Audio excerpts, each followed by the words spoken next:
तो दोस्तों इस वीडियो में हम बात करने वाले हैं रियल एस्टेट सेक्टर की। और ये जो सेक्टर है दोस्तों एक ज़बरदस्त रिवाइवल दिखाता हुआ नज़र आ रहा है। एक ज़बरदस्त डिमांड रिकवरी यहाँ पर जनरेट होती हुई नज़र आ रही है। और as per reports, as per सर्वे, ये जो सेक्टर है दोस्तों अगले आने वाले 3 से 4 से 5 सालों में भी इसी प्रकार यहाँ पर परफॉर्म करता हुआ नज़र आएगा। और इसके दोस्तों यहाँ पर इंडिकेशन हमको नज़र आ रहे हैं जो रियल एस्टेट की कंपनीज़ हैं उनमें। अगर आप देखें, अगर आपने ऑब्जर्व किया होगा तो चाहे गोदरेज प्रॉपर्टीज़ की बात करें, चाहे हम ओबरॉय रियलिटीज़ की बात करें, प्रेस्टीज एस्टेट की बात करें, डीबी रियलिटी की बात करें, फिनिक्स की बात करें, हर कंपनी यहाँ पर अच्छा परफॉर्म करती हुई नज़र आ रही है। और वर्क फ्रॉम होम के बाद दोस्तों एक डेफिनेटली डिमांड रिकवरी तो यहाँ पर हमको होती हुई नज़र आई है। और साथ ही साथ अगर आप देखें तो यहाँ पर कई सारी हाउसिंग फाइनेंस कंपनीज़ ने जो है होम लोन्स की जो है रेट्स हैं अपनी दोस्तों कम कर दी है।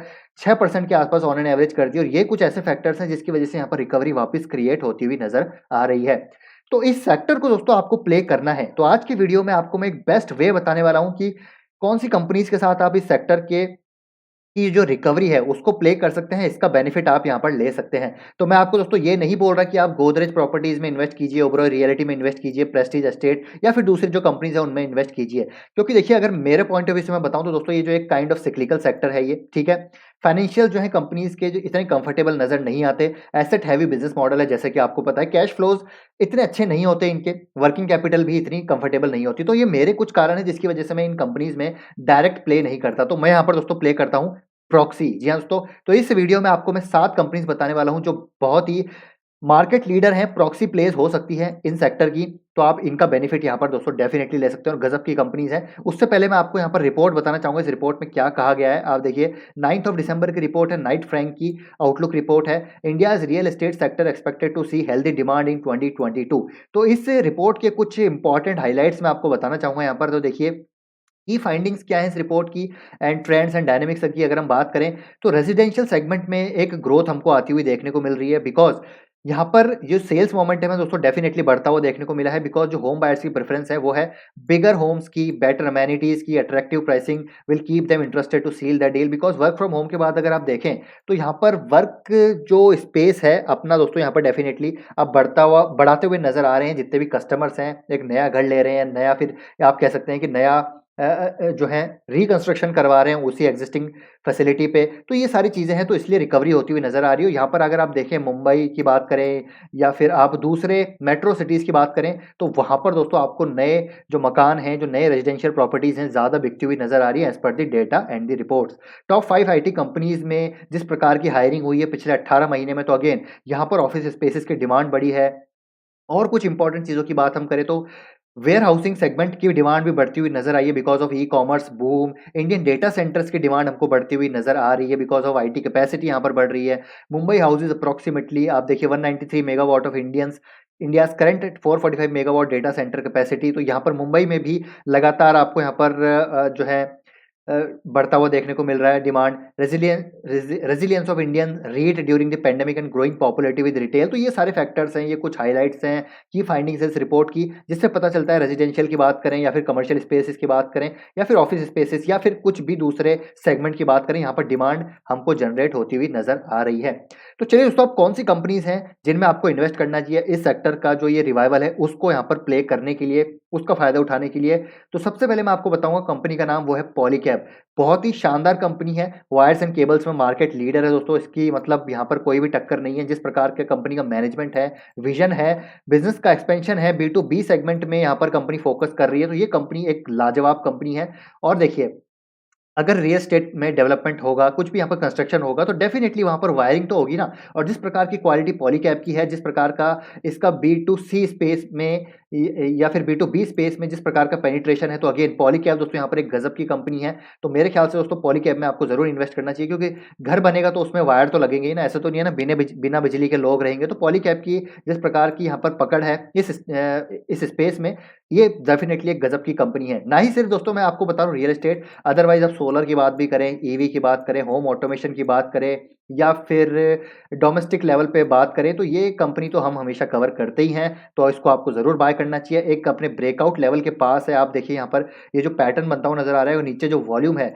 यहाँ से एक गजब का ब्रेकआउट आपको देखने को मिल सकता है कुछ ही टाइम में। तो इसको आप ज़रूर मेरे ख्याल से आप दोस्तों इन्वेस्टेड होंगे इसमें, क्योंकि मैं इसको काफ़ी निचले स्तरों से आपको रिकमेंड कर रहा हूँ। तो ये है पहली कंपनी दूसरी कंपनी है दोस्तों एशियन पेंट्स। अब देखिए घर बनेगा तो भैया पेंट तो होगा ही ना, ऐसा तो नहीं है ना कि यहाँ पर ईंट की दीवारों को देखते रहेंगे और कुछ उसमें पेंट नहीं कराएँगे। तो एशियन पेंट सबसे बड़ी कंपनी है और जितनी भी कंपनीज़ मैं आपको यहाँ पर बता रहा हूँ सारी लीडिंग कंपनीज़ हैं और ये गज़ब की प्रॉक्सी हैं रियल एस्टेट सेक्टर की, चाहे इंफ्रा की बात करें या फिर कंस्ट्रक्शन की बात करें।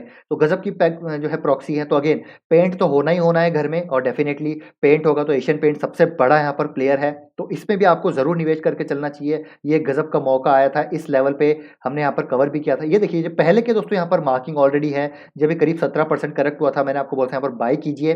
तो यहाँ पर मौके मिलते रहेंगे, इन मौकों को आपको भुनाना है। ऐसी कंपनीज़ में 16% करेक्शन आ जाए, 15% करेक्शन आ जाए, तो 20% करेक्शन आ जाए, तो आपको डेफिनिटली एसआईपी अपनी वहाँ पर डिप्लॉय करना चाहिए, लॉन्ग टर्म का नज़रिया रखना चाहिए, गज़ब की कंपनीज़ हैं। नेक्स्ट है दोस्तों पीडियालाइट। अगेन कंस्ट्रक्शन केमिकल की बात करें, सीलेंट्स की बात करें, वाटरप्रूफिंग की बात करें, तो ये भी दोस्तों गज़ब की कंपनी है। इसके बारे में क्या ही करें मतलब क्या ही कहें मतलब इसको तो कोई इंट्रोडक्शन की रिक्वायरमेंट नहीं है।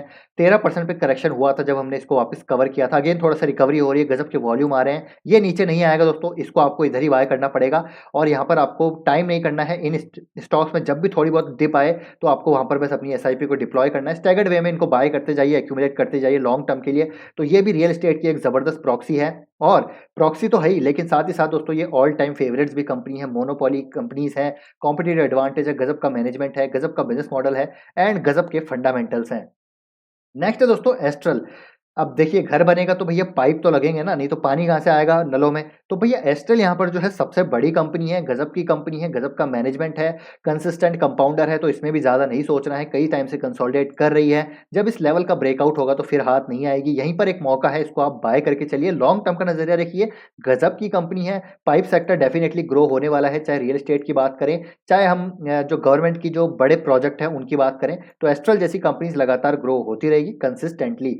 नेक्स्ट कंपनी है दोस्तों यहाँ पर ग्रीन पैनल। अगेन अब देखिए दोस्तों घर में रियल एस्टेट में कुछ भी डेवलपमेंट होता है, घर बनेगा तो वहाँ पर फर्नीचर तो लगेगा ही ना, फर्नीचर लगेगा तो डेफिनिटली ग्रीन पैनल की अगर बात करें तो इसके बारे में आपको मैं डिटेल्ड में इस कंपनी के बारे में समझा चुका हूँ, क्या ये कंपनी काम करती है। तो बेसिकली एमडीएफ की रिक्वायरमेंट जो है दोस्तों मीडियम डेंसिटी फाइबर की जो अब मार्केट शेयर है वो लगातार बढ़ता जा रहा है। जो पहले प्लाईवुड यूज़ होता था वो अब एमडीएफ उसको रिप्लेस कर रहा है, तो एमडीएफ में ये मार्केट लीडर है और ये जो कंपनी है मुझे लगता है कि रियल एस्टेट का जो ये बूम आया है, जो ये रिकवरी हुई है, इसका एक बेनिफिशियरी होता हुआ नज़र आएगा और लॉन्ग टर्म के लिए काफ़ी अच्छी कंपनी है। एमडीएफ का मार्केट लगातार बढ़ता रहेगा, तो ग्रीन पैनल का यहाँ पर स्टॉक प्राइस भी लगातार बढ़ता रहेगा। काफ़ी अच्छी कंपनी है, फंडामेंटली भी, फाइनेंशियली भी और बिज़नेस मॉडल भी काफ़ी अच्छा है। नेक्स्ट है दोस्तों कजारिया सेरेमिक्स। यानी कि घर में जब घर बनेगा तो टाइल्स भी लगेगी ना, बिना टाइल्स के तो रहेंगे नहीं, क्योंकि मार्बल्स का अब तो जो है अब यहाँ पर समय जा चुका है, अब कोई मार्बल्स लगवाता नहीं है, तो टाइल्स ही लगती है। टाइल सेक्टर में सबसे दिग्गज कंपनी यहाँ पर एक ही है, कजारिया सेरेमिक्स। तो कजारिया सेरेमिक्स में भी आप इन्वेस्ट करके चल सकते हैं, गजब की फंडामेंटल्स हैं, डेट फ्री कंपनीज हैं, सारी की सारी अपने सेक्टर की लीडर कंपनीज हैं। तो इसमें भी आपको एक गजब का जो है ब्रेकआउट देखने को मिल सकता है कुछ ही टाइम में, क्योंकि यहाँ पर आप देख सकते हैं वॉल्यूम आ रहे हैं, मतलब कि यहाँ पर दोस्तों एक्यूमुलेट हो रहा है ये स्टॉक भी, तो इसको भी आप अपनी नज़र पे, अपने रडार पे रख सकते हैं। नेक्स्ट कंपनी है दोस्तों एचडीएफसी, हाउसिंग डेवलपमेंट की सबसे बड़ी कंपनी। अगर आपको हाउसिंग फाइनेंस कंपनी में इन्वेस्ट करना है तो ये सबसे बड़ी कंपनी है यहाँ पर। हालाँकि दोस्तों 5 लाख करोड़ का मार्केट कैप है, बहुत बड़ा मार्केट कैप है, धीरे-धीरे ग्रो होती है, लेकिन मेरे को लगता है जिस प्रकार की कंपनी है ना, इसमें डाउनसाइड रिस्क तो बहुत ही कम है, धीरे-धीरे ये कंपनी ऊपर ही जाएगी। 15 से 20% सीएजीआर मुझे लगता है लॉन्ग टर्म में ये कंपनी डेफिनिटली बना के देगी, क्योंकि मॉर्गेज जो सेक्टर है, मॉर्गेज सेक्टर इंडिया का अभी भी डेवलप होना बाकी है, यहाँ पर भी अंडर पेनिट्रेशन है और एचडीएफसी एक सबसे बड़ी कंपनी होने के नाते, सबसे बड़ा ग्रुप होने के नाते, यहाँ पर दोस्तों मुझे लगता है कि एक ज़बरदस्त बेनिफिशियरी इसकी हो सकती है। तो ये है दोस्तों 7 कंपनीज़, इन पे आपको ज़रूर नज़र रखनी चाहिए और आई होप आपके पास कई कंपनीज़ होगी, इसमें से कौन-कौन सी कंपनीज़ हैं, कमेंट करके ज़रूर बताइएगा। तो आई होप दोस्तों ये वीडियो इन्फॉर्मेटिव लगा है, तो अच्छा लगा है तो वीडियो को लाइक कीजिए, शेयर कीजिए, चैनल को सब्सक्राइब कर लीजिए। इसी प्रकार के बेहतरीन कंटेंट के लिए मिलते हैं आपसे नेक्स्ट वीडियो में। Till then take care, bye bye.